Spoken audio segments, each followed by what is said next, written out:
So hi friends, welcome to explore my channel. ఈరోజు మీ ముందుకి ఒక సరికొత్త ఎక్స్ప్లోరింగ్ వీడియోతో అయితే మీ ముందుకు వచ్చేసాను.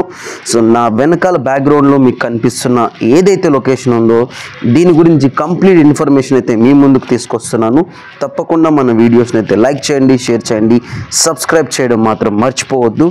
సో ప్రస్తుతం నా వెనకాల భాగంలో కనిపించే ఒక గుడి, ఈ గుడి తిరుపతి జిల్లా వెంకటగిరి నియోజకవర్గంలో అయితే ఉంది. మన ఛానల్లో లోకల్ ఎక్స్ప్లోరింగ్, మనకు తెలిసిన ఎన్నో విషయాల గురించి, మనకు తెలియని ఎన్నో విషయాల గురించి ఈ ఛానల్లో ఎక్స్ప్లోర్ చేయడం అయితే జరుగుతుంది. తప్పకుండా మన ఎక్స్ప్లోరింగ్ వీడియోస్ మీరు చూడాలంటే మన ఛానల్ని సబ్స్క్రైబ్ అయితే చేయాలి. వెంకటగిరి ప్రత్యేకతల గురించి మీకు ఆల్రెడీ ఒక వీడియో అయితే చేయడం జరిగింది. తప్పకుండా మన వీడియోస్ని అయితే చూడండి. డిస్క్రిప్షన్లో మీకు ఆ వీడియోస్ని అయితే ప్రొవైడ్ చేస్తాను. సో ఇప్పుడు మనం వీడియోలోకి అయితే వెళ్ళిపోదాం. సో మన ఛానల్ని మీరు తప్పకుండా లైక్ చేయండి, షేర్ చేయండి, సబ్స్క్రైబ్. మీకు కనిపించే ఈ గోపురం 90 అడుగుల ఎత్తు, ఎంతో శిల్ప నైపుణ్యం కలిగిన ఈ గోపురం మీకు ఎంట్రన్స్లోనే కనిపిస్తుంది. అంతేకాకుండా మీరు లోపలికి వెళ్తే అతిపెద్ద ఎత్తు కలిగిన ద్వారాలు అయితే మీకు కనిపిస్తాయి. అతి పురాతనమైన ద్వారాలు అని చెప్పొచ్చు. దాంతో పాటు ఈ టెంపుల్ ఎంట్రన్స్లో మనకు ఎంతో అద్భుతమైన శిల్పాలు, దానితో పాటు మనకు కనిపించిన ఈ గుడి యొక్క ఏదైతే నమూనా ఉందో దానికి సంబంధించిన లిపి కూడా దీనిలో రాజడం జరిగింది. ప్రత్యేకంగా ఈ గుడిని కైవల్య నది తీరాన కొలువై ఉన్న శ్రీ విశ్వనాథేశ్వర స్వామి టెంపుల్గా చెప్పుకుంటారు. దీంట్లో విశ్వనాథేశ్వర స్వామి అలియాస్ శివుడు అయితే దీంట్లో మనకు ప్రత్యక్షంగా కొలువై ఉన్నాడని చెప్పొచ్చు. 1760వ శతాబ్దంలో ఈ గుడిని అయితే వెంకటగిరి వెలమనాయుడు అయిన శ్రీ బంగారు యాచమనాయుడు అయితే ఈ గుడిని కట్టించడం జరిగింది. అప్పట్లో ఈయన యొక్క పరిపాలన జరుగుతుండడం వలన ఈయన ఈ గుడిని కట్టించడం అయితే జరిగింది. సో ఈ గుడిలో ఇంకా ఎన్నో వింతలు, విచిత్రాలు, ఎంతో రహస్యాలతో కూడిన దాదాపు ఈ గుడికి 260 సంవత్సరాల వయసు అయితే ఉంది. ఎంతో అద్భుతమైన శిల్ప శైలి, ఎంతో అద్భుతమైన కట్టడాలు ఈ వెంకటగిరి వెలమనాయుడు అయితే కట్టించడం జరిగింది. ఇక్కడ కనిపించే మీకు ప్రతి గుడి కూడా ఎంతో అద్భుతమైన కట్టడం అని చెప్పొచ్చు.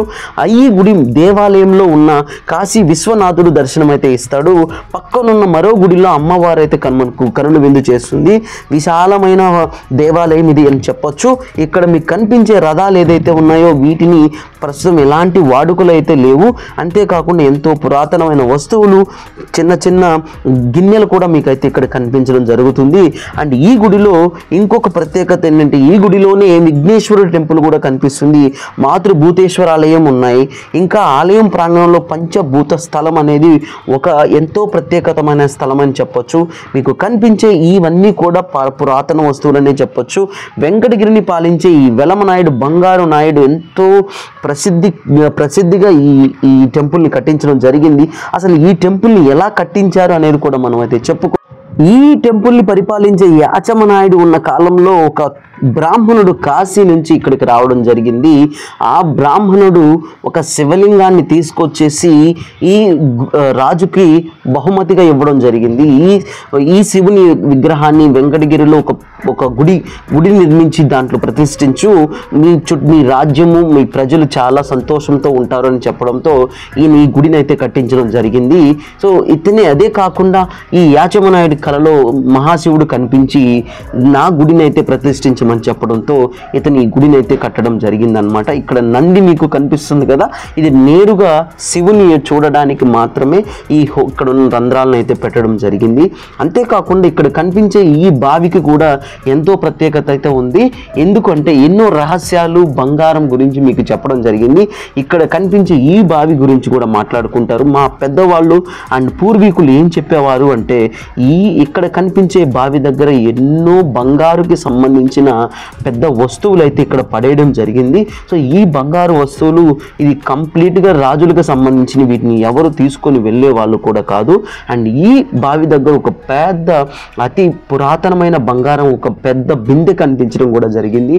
ఈ బిందెని ఎవరు అయితే తీసుకొని అయితే వెళ్ళలేదు. కానీ ఈ గుడిలో చాలా మంది దొంగలైతే పడి కొన్ని వస్తువుల్ని దోచుకుని వెళ్ళడం అయితే జరిగింది.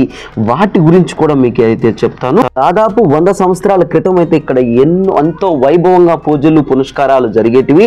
కానీ ప్రస్తుతం అయితే ఇక్కడున్న చాలా గుడ్లలో కూడా మనకు ఎలాంటి పూజలు కూడా కనిపించలేదు. అండ్ మీకు కనిపించే ఇక్కడ ఈ ధ్వజస్తంభం ఏదైతే ఉందో ఆసియాలోనే రెండవ అతిపెద్ద ధ్వజస్తంభం అని కూడా చెప్పొచ్చు. అంతేకాకుండా ఈ గుడిలోని కొన్ని రహస్యాలు అయితే మీకైతే చూపిస్తానని చెప్పాను. అవి కూడా నేనైతే మీకు చూపిస్తాను. ఇక్కడ ఉన్న కొన్ని టెంపుల్స్లో ఎలాంటి పూజలు అయితే జరగట్లేదు, అది కూడా నేను ఇక్కడ గమనించాను. అంతేకాకుండా ఇక్కడ కొన్ని విగ్రహాల్ని ధ్వంసం చేసి కొంతమంది దొంగతనాలు కూడా చేయడం జరిగింది. ఇక్కడున్న వెంకటగిరిలోని సంపదని కూడా దోచుకుని వెళ్ళడం కూడా జరిగింది. అంతేకాకుండా ఇక్కడ ఉన్న పంచలోహ విగ్రహాల్ని 2015లో ఏప్రిల్ 11లో కొంతమంది దొంగలు ఒక పంచలోహ విగ్రహాన్ని కొట్టుకొని వెళ్ళడం జరిగింది. దాదాపు 80 కేజీలో ఉన్న ఆ విగ్రహాన్ని, కోట్లలో విలువ కలిగిన విగ్రహాన్ని అయితే దోచుకెళ్లారు. తర్వాత దాన్ని మళ్ళీ పోలీసులు దాన్ని ఛేదించి వాళ్ళని పట్టుకోవడం కూడా జరిగింది. అంతేకాకుండా ఈ గుడిలో కొన్ని స్వరంగ మార్గాలు కూడా అయితే మీకు కనిపిస్తాయి. అవి కూడా ఎక్కడి నుంచి ఉన్నాయో నీకైతే నేను చూపిస్తాను. అండ్ ఇక్కడ మీకు కనిపించే ఏదైతే టెంపుల్ కనిపిస్తుందో ఇదే మనకు అసలైన టెంపుల్ అన్నమాట. ఇక్కడే మనకు దేవుడు అయితే కనిపిస్తారు. అండ్ ఇక్కడ మీకు కనిపించేది అమ్మవారి టెంపుల్ అని చెప్పొచ్చు. మీకు ఆల్రెడీ నేను చెప్పాను ఇది అమ్మవారి టెంపుల్. అండ్ ఇక్కడ మనం కోరికలు కోరుకుంటే తప్పకుండా నెరవేరుతాయని ఒక వినికిడైతే ఉంది. అండ్ రాజులు గుళ్ళు కట్టించడానికి గల కారణం ఏంటి అంటే వాళ్ళ సంపదని దాచుకోవడానికి కూడా గుళ్ళు అయితే కట్టిస్తారు. అండ్ ఇక్కడ మీకు కనిపించేవన్నీ కూడా వాళ్ళ యొక్క ముద్రలని చెప్పొచ్చు. అండ్ ఈ గుళ్ళు ఎందుకు కట్టించడం జరుగుతుంది మీకు ఆల్రెడీ చెప్పాను. కేరళలోని పద్మనాభ స్వామి టెంపుల్ని కూడా రాజులే కట్టించడం జరిగింది. వాళ్ళ యొక్క సంపదల్ని దాచుకోవడం కోసం కట్టిస్తారు. అలానే ఇక్కడున్న ఈ టెంపుల్ని కూడా వెంకటగిరి రాజా వాళ్ళు వాళ్ళ యొక్క సంపదని దాచుకోవడానికని కూడా చెప్పుకోవచ్చు అనమాట. అంతే లోపల మీకు కనిపిస్తున్న ఎన్నో విగ్రహాలు అయితే మనకు కనిపిస్తాయి. ఇక్కడున్న ప్రతి విగ్రహం కూడా ఎంతో ప్రత్యేకమైన రాయితో చేయడం జరిగింది. ఎంతో అద్భుతమైన శిల్పశైలి అని చెప్పొచ్చు. లోపల ఇంకా ఏమైనా స్వరంగ మార్గాలు లేకపోతే ఇంకేమైనా ప్రత్యేకతలు ఉన్నాయని మేమైతే ప్రతి ఇంచ్ కూడా చెక్ చేయడం జరిగింది. లోపలికి కెమెరాలు తీసుకొని వెళ్ళొద్దు, అయినా మేమైతే రికార్డ్ చేయడం జరిగింది. అంతేకాకుండా ఇక్కడ ఉన్న ఏదైతే టెంపుల్ కనిపిస్తున్నాయో, గుళ్ళు కనిపిస్తున్నాయో, ఇవన్నీ కూడా రాజులు వాళ్ళ యొక్క ప్రత్యేకమైన పూజలు చేసి ఇక్కడున్న శివలింగాన్ని జ్యేష్ఠ పౌర్ణమి రోజు ప్రతిష్ఠించడం జరిగింది. అదొక ప్రత్యేకతమైన రోజు అని చెప్పుకోవచ్చు అనమాట. అంతేకాకుండా ఇక్కడ మనకు ఎన్నో వింతలు విడ్డూరాలు కూడా మనము చూడొచ్చు. అండ్ చుట్టుపక్కల ప్రాంత ప్రజలను అడిగిన తర్వాత తెలిసింది ఏంటి అంటే ఇక్కడున్న బంగారం అన్నీ కూడా ఈ స్వరంగ మార్గం గుండా ఏదైతే మనము ఇంతకు ముందు చేసిన వెంకటగిరి దుర్గం అని చెప్పాం కదా, అక్కడికి కూడా ఈ స్వరంగ మార్గం అయితే ఉంది. అండ్ ఈ స్వరంగ మార్గం లోపల మనకు ఎన్నో కొన్ని పాడుబడిపిన బంగారుకు సంబంధించిన వస్తువులు కూడా దొరకడం జరిగింది. కానీ లోపలికి ఎవరైతే వెళ్ళడానికి లేదు. దాదాపు ఇది స్వరంగ మార్గం గూడూరు వరకు కూడా ఉందని ఒక వినికిడైతే ఉంది. లోపల ఎంతో ప్రత్యేకమైన వస్తువులు కూడా మనకు అయితే కనిపిస్తాయి.